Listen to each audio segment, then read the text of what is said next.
मोतीलाल भैया। हाँ बिट्टी, क्या बात है? तुम तो जानते हो ना। हाँ। मेरे पापा हाँ मुझे पढ़ाई के लिए भेजे इलाहाबाद। सही बात। जैसे कि इलाहाबाद सिटी है। हाँ। मैं इलाहाबाद में पढ़ाई करती हूँ भैया। अच्छा भैया। हाँ। मेरे पापा मुझे पढ़ने के लिए भेजे हैं। हाँ। लेकिन मेरा पढ़ने में बिल्कुल मन नहीं लगता। काव लागे मन ये हमार बाबू हमका तोहरिन देखी देखा कहन कहन बचवा तू जा और हमहू आए नाव लिखाए दिन तोहरिन देखी देखा हम कहा साथे आओ जाब ठीक ठाक से और हमका कोनो दिक्कत न होए। अब ये आटे हमारो मन नहीं लागे तोहार जैसे आदत देख के तोहार जैसे जैसे तोहार काम बा हमहू सोचित कि अब हम मान लें इनके साथ ही अगर ना इनकी लाइन से रहा तो हमारा मामला गड़बड़ाइए। अब यह आज हमारी कलमी के टोप्पा का आज नहीं कहाँ गिरी के साला। क्या है टोप्पा भैया? यह जो ऊपर लागत है माँ उसे कहते हैं वो। हाँ हाँ तो जो ऊपर टोप्पा जाता है। हाँ हाँ हाँ तो एक ऐसा ले जेबी में हो सकत मान लग गिर पड़ जाए कतो। तो ये बतावा स्कूल से जब वापस आवत यहाँ तो कम से कम कुछ गुटका उटका ले के हाय लीन जाए हम भैया। ये तो तुम जानते हो। हाँ? मैं गुटखा खाती हूँ। अच्छा। कभी कभी सिगरेट भी पीती हूँ। कभी कभी क्या रोज आना पीती हूँ सिगरेट। भैया कभी कभी ये भी हो जाती है। अरे वो तो परसों हो गे रही है लेकिन तू गड़बड़ाई गए हम ना ही गड़बड़ाने। भैया देखो मेरी अभी आदत पड़ी नहीं है। हाँ हाँ मैं थोड़ा थोड़ा पीती हूँ। हम तो पुरान है लेकिन जनाइत ना ही हुई थे। हाँ ऐसी बात ना आया है तो ठीक ठाक है भैया कि नहीं? कुछ लिए हो दारू सिगरेट? ना ना ना सिगरेट उगरेट हमका नुकसान करत का थे। गुटका हम बहुत कम खाई थे कैंसर हो डराई थे। वो एक चीज है परी बीड़ी अगर पियत हो तो अधी अधी का तो हेरी फिर। क्या है परी बीड़ी भैया? अरे जौने को का नाम कहते हैं सुंदर परी कहते हैं। हाँ, सुंदर परी। भैया मैं बीड़ी नहीं पीती, सिगरेट पीती हूँ। हाँ। गुटखा खाती हूँ। अच्छा। बियर पीती हूँ, शराब भी पीती हूँ कभी। ओहो का मतलब हर चीज करती है। हमारो आदत खराब कर दे। एक काम करा क्या चला आवा चली रास्ता में कुछ ऐसे और मनोरंजन लेते हुए और रास्ता कट जाए आराम से घरे पहुंच भैया। और पापा क्या सोचते होंगे? हाँ? कि मेरी बेटी वहाँ पढ़ाई करने गई है और मैं पापा का नाम रोशन कर रही हूँ। अरे भाई पुरानिया लोग कहते रहे कि घर के जाने खेत निरावे बैठ भगोले भौली लहवाए। भैया चलिए। हाँ लेकिन कहना क्या है चलते चलते? क्या कहना बा?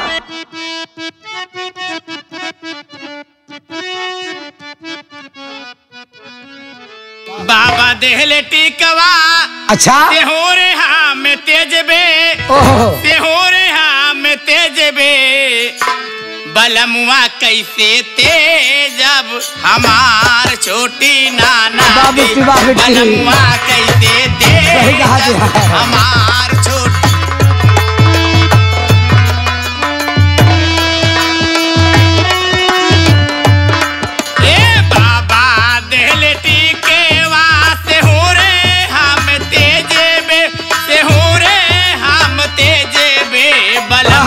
कैसे तेजब हमार छोटी नाना बलमुआ कैसे तेजब हमार छोटी नाना।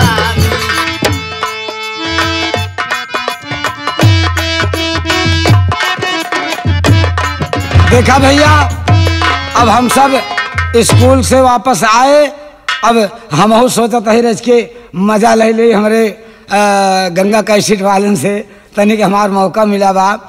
हमारे गांव में एक जने गवन आए वो प्रजापति रहे। प्रजापति यानी जिसका कुहार कहा। जब गवन आए तो लौंडा पान उन खाए आवत रहा।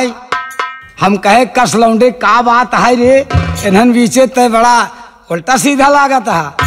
कहे का बताई काका सारा काम गड़बड़ाई गवा।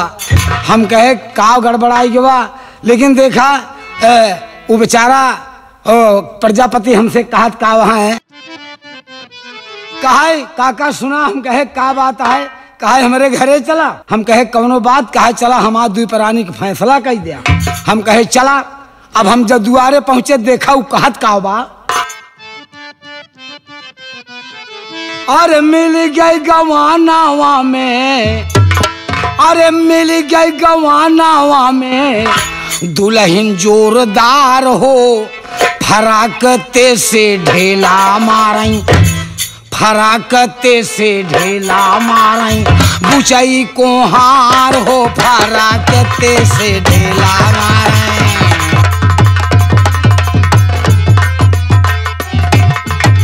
मिल गई गवानावा में, मिल गई गवानावा में दुल्हन जोरदार हो फराकते से ढेला मारे बुचई को हार हो फराकते से।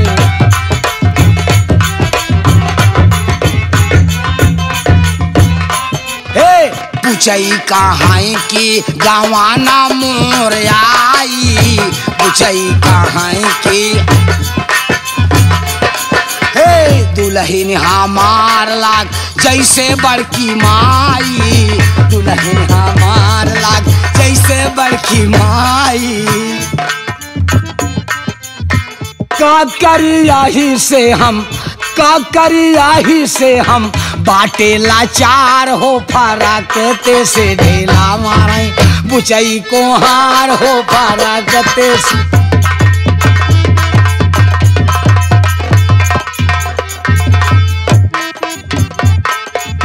अरे वाह भाई वाह, इतने माँ बुचई के दुल्हनिया निकली अपने घर से। कहा मोतीलाल सुन ले हमार बात तब जाया। दुल्हन कहाँ की मोतीलाल सुन लिया बातिया, दुल्हन कहाँ की मोती। छोटका भातार मिला माटी भैंसुरातिया, छोटका भातार मिला। हे का कही मोतीलाल, का कही मोतीलाल किस्मत हमार हो फरकते से ढेला मारे बुचई को हार हो फरकते से।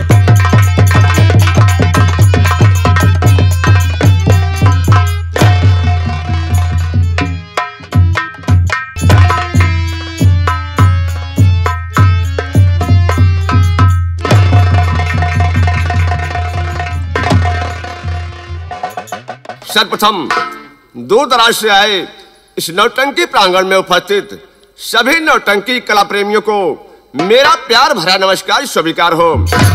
साथियों, मैं डिस्ट्रिक्ट इलाहाबाद मोहल्ला रायपुर का रहने वाला हूं। मेरा नाम रमेश कुमार है। मेरे पिताजी थे और घर में माताजी को मैं जानता नहीं। ये जो वर्दी है पिताजी की देन है। साथियों, मैं वर्दी की इज्जत करते हुए बाखूबी ड्यूटी निभाता हूं, उसके साथ साथ घर का भी काम करता हूं। एक दिन की बात है, अचानक पिताजी की तबीयत खराब हो गई। मैं ड्यूटी से घर आया और पिताजी को इलाज के लिए हॉस्पिटल ले जा रहा था। रास्ते में पिताजी की अंतिम सांस में पिताजी कहने लगे कि बेटा रमेश, तुम मेरी सगी औलाद नहीं हो। ये कहते हुए पिताजी भगवान को प्यारे हो गए। मैं तन्हा अकेला रह गया। मेरे कुछ समझ में नहीं आया। मैं फिर अपने ड्यूटी पर चला गया।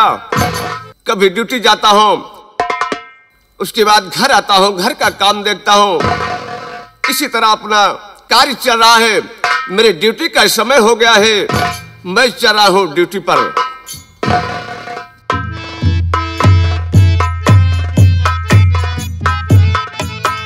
देख रहा हूँ कोई दिखाई नहीं दे रहा है। सोच रहा हूँ आवाज लगाऊं, हो सकता है कोई होगा तो बाहर जरूर आएगा। कि मैं तो डाकिया कहलाता, चिट्ठी घर घर में पहुँचाता। मैं तो डाकिया,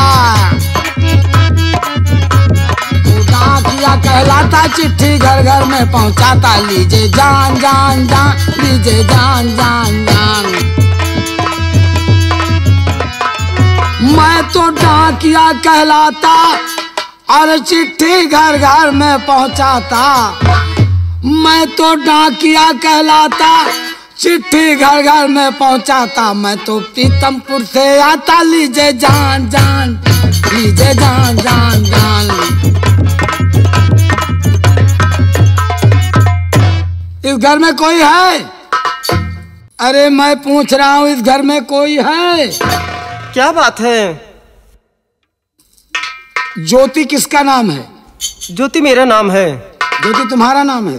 तुम्हारा एक लेटर आया हुआ है। क्या मेरा लेटर आया हुआ है? हाँ, ये भेजने वाले का नाम पवन कुमार लिखा हुआ है। क्या मेरे देवर ने लेटर भेजा है? जी हाँ। ठीक है, ये लेटर मुझे दे दो। लीजिए। तो कहा है? क्या बात है?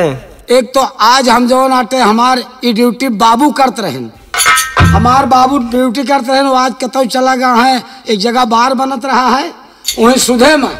तो ये जब चिट्ठिया देखे तो हम कहे अजुए पहुँचावे रहा, मामला गड़बड़ाई गया। हम चट से अपन उनके वर्दी फर्दी जो नहीं पाए हुए लहाय के आए। बुरा जुर्मानो कुछ देबो करबो कि वैसे चला जाएगी। हाँ तुम सही कह रहे हो, लेकिन डाकिया साहब क्या बताऊं, मेरे पास आज पैसा नहीं है। चलो ठीक है, बाद में आना, अगर मेरे पास पैसा रहेगा तो मैं सब जोड़ के बार में हिसाब कर दूंगी। अरे चलो ठीक है, तो मानता है भाई, लेकिन अब बोहनिक पहाड़ आए हैं, एक तो सवेरे सवेरे आए ही। अब मान ले हमारे बाबू कब छुट्टी पावे, हम जहाँ जहाँ जाब कुल हमका ऐसे होए सारा। लेकिन क्या बताऊं साहब, मैं आपसे हाथ जोड़ती हूँ, मेरे पास एक पैसा नहीं है, मैं तुम्हें पैसा कहाँ से दूंगी? सही है, कहता 1 किलो आलू ओलू न धरे हो बू। तुम कैसी बात करते हो? अरे दे बहनिया हो जाए हमारे, और का कोनो बात यह है? मेरे घर में एक दाना नहीं है कि मैं एक टुकड़ा रोटी खा सकूं, तो आलू कहाँ से रहेगी? चला ठीक है भाई, जब तू खुद ही मजबूर है हमका का दे करबू। ठीक है, जब हमार मन कहे तो कौनो दिन आ जा, फिर वह दिन नहकारी जिन भाई नहीं कहा वो दिन लौटा दे। ठीक है, अच्छा हम चलते ही फिर। हाँ मुला अब की आओ तो नहकारी जो नहीं कहा भाई नहकार दे। ठीक है ठीक है। अच्छा नमस्ते।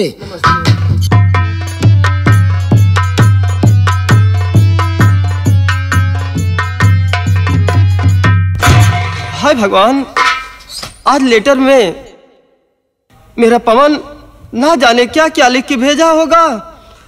चलते देखती हूँ, खोलकर इसे पढ़ती हूँ कि मेरा देवर आखिर लेटर में लिखा क्या है।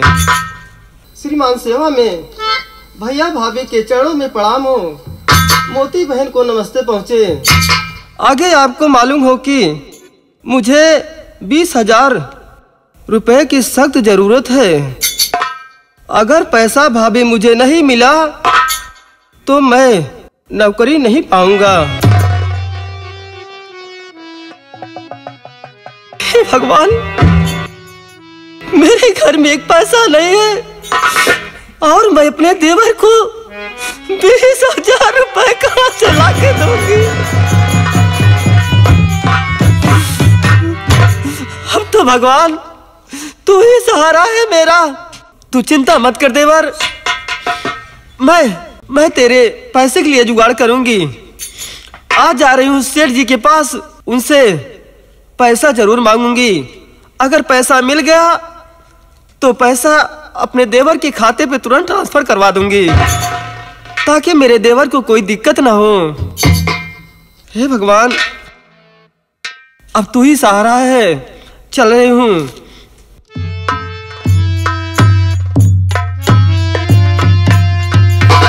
कौन हो? अरे कोई है ना? आइए आइए, मैं हूँ।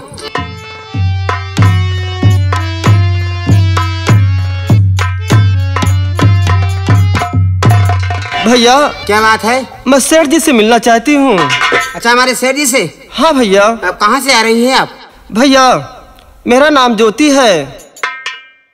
अच्छा, तो आपका नाम ज्योति है? हाँ भैया। ठीक है, वही रुकिए, मैं अपने सेठ जी से बात करता हूँ। ठीक है। सेठ जी, कहा मुनीम जी क्या बात है? आपसे कहा मुनीम जी क्या बात है? सेठ जी, आपसे ज्योति नाम की एक औरत आई है, आपसे मिलना चाहती है। अच्छा, यही है ज्योति? हाँ हाँ हाँ सेठ जी, यही है। हाँ तो कहिए, क्या काम है हमसे, तो कैसे आना हुआ? सुनिए सेठ जी। कहो, क्या कहना चाहते? मैं बतला रही हूँ। कहो, साफ शब्दों में इजहार करो।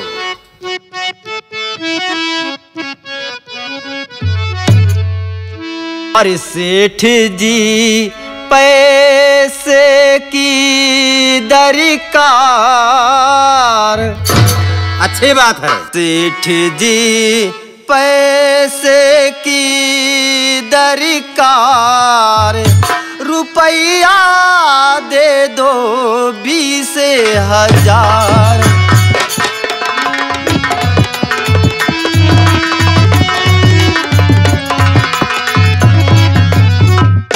हाथ जोड़ती आपसे कर दीजिए एक काम, भूलूंगी ना आपका उम्र भर एहसान। सेठ जी करे दीजिए एक ही काम, रुपया दे दो 20,000।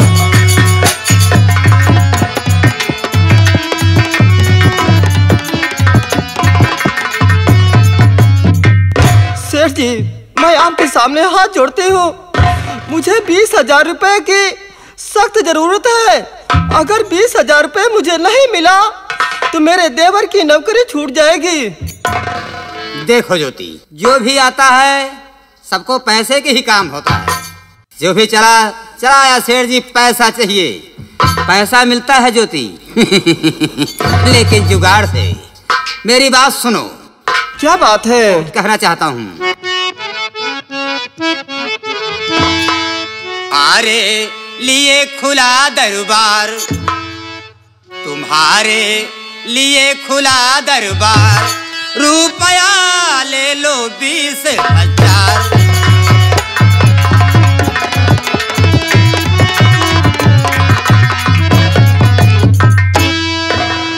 ना राम जुगाड़ू नाम हमारा, ज्योति मुझे पहचान, गारंटी पे पैसा मिलता बात हमारी मान। घर में लक्ष्मी का भरमार, घर में लक्ष्मी का भरमार, रुपया ले लो 20,000।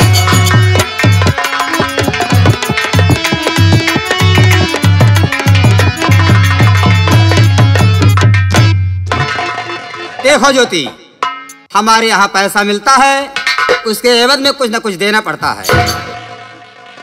हाँ लेकिन सेठ जी मैं आपको क्या दे सकती हूँ ताकि मुझे पैसा मिल जाए? मेरे पास तो कुछ है ही नहीं है। तो मेरी बात सुनो। क्या बात है? तो अब न चिंता करो, काम हो जाएगा।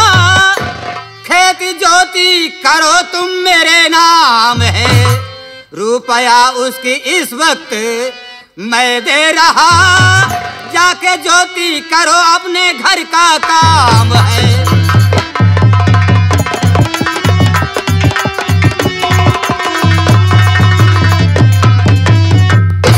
ज्योति तुम अपना खेत हमारे यहाँ गिरवी रख दो। जिस दिन तुम्हारे पास पैसा हो जाएगा, पैसा दे जाना और अपने खेती का कागज ले जाना। सेठ जी मेरी बात सुनो। कहो।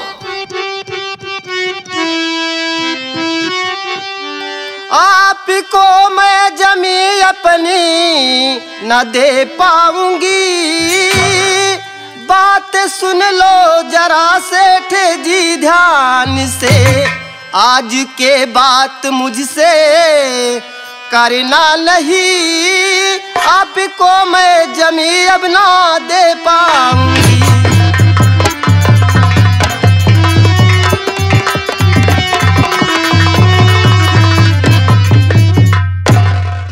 देखो ज्योति, ये कोई धर्मशाला नहीं है कि जो भी चाहे आए और भंडारे जैसा खाए और चले जाए। सही बात है।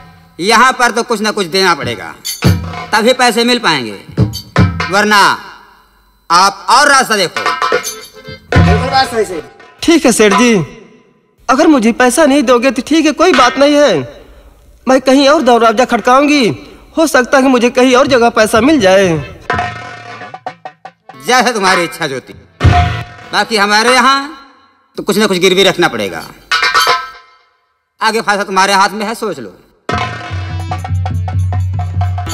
हे भगवान, आखिर आप तो कैसे मुसीबत डाल दिया। अगर मैं सेठ जी को अपनी जमीन गिरवी नहीं रखती हूँ तो मुझे पैसा कहाँ से मिलेगा? अगर मेरे पति अगर ये बात जानने पाएंगे तो मुझे घर में रहने नहीं देंगे।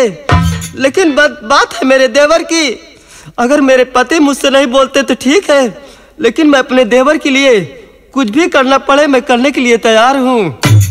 सेठ जी बोलो ज्योति, क्या फैसला किया? सेठ जी मुझे 20,000 रुपया दे दो और चलिए मैं कल कोर्ट में आपके नाम एग्रीमेंट कर दूंगी। आपको कहीं जाने की जरूरत नहीं है।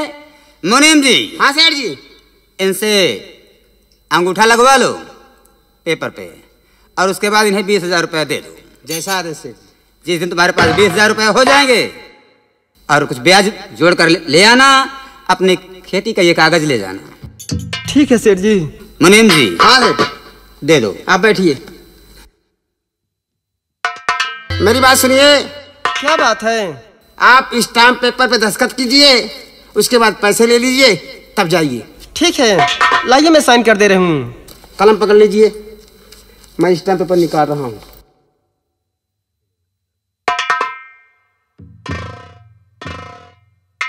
लीजिए, यहाँ साइन करना है।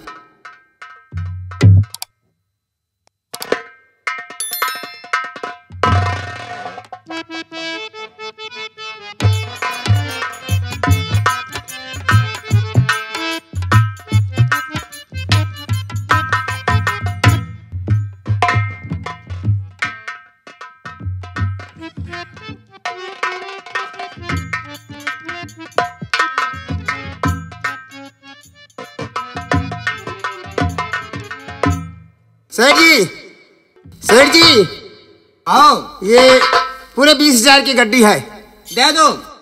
ज्योति ये लीजिए। सेठ जी। ज्योति। हाँ सेठ जी। पैसे मिल गए आपको? हाँ मुझे पैसे मिल गए। अच्छी बात है, जाओ अपने काम को देखो। ठीक है सेठ जी, नमस्ते। जरूरत हो तो याद कर लेना। ठीक है। बड़ी अच्छी बात है, जाओ।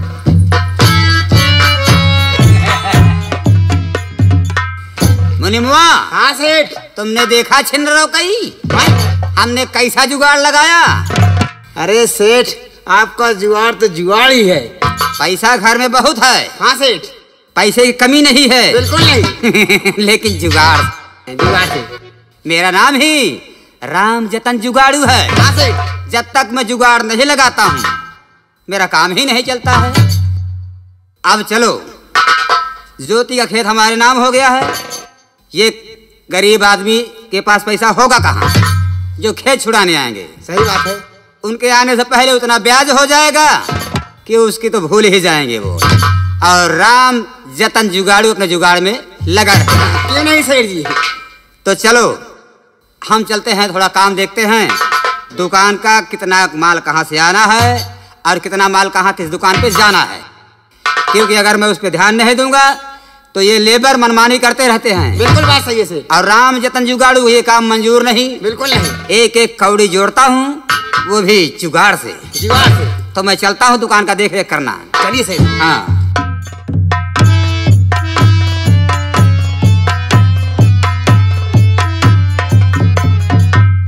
मैं भी अपने सेठ के साथ अपने जुगाड़ में लगा रहता हूँ।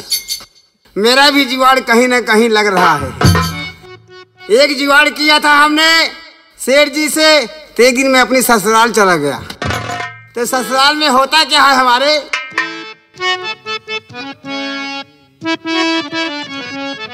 अरे गईले ससुरारी है, गईले ससुरारी, अरे गईले ससुरारी बन के दुल्हवा की अम्मा कमाल होई गवा।